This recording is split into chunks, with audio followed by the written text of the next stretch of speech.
السلام عليكم.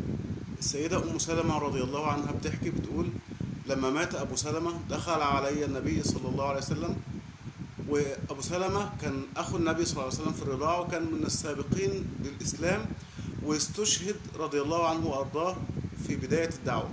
فتقول: دخل علي النبي صلى الله عليه وسلم فوجدني أبكي حزينة على موت جوزها، فقال لها: إن العبد إذا أصابته مصيبة فقال: اللهم أجرني في مصيبتي واخلف لي خيرا منها، أخلف الله عليه خيرا منها.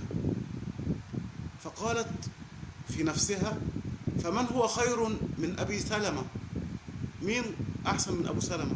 لكن لم يكن لي من طاعة رسول الله بد، ما فيش مفر إلا أني أطيع رسول الله. فقلت: اللهم أجرني في مصيبتي واخلف لي خيرا منها، فأخلف الله عليها خيرا من أبي سلمة، اللي هو مين؟ اللي هو النبي صلى الله عليه وسلم. فكانت أما من أمهات المؤمنين، وكانت زوجة للنبي صلى الله عليه وسلم في الدنيا وفي الآخرة، سيدة أم سلمة رضي الله عنها وأرضاها.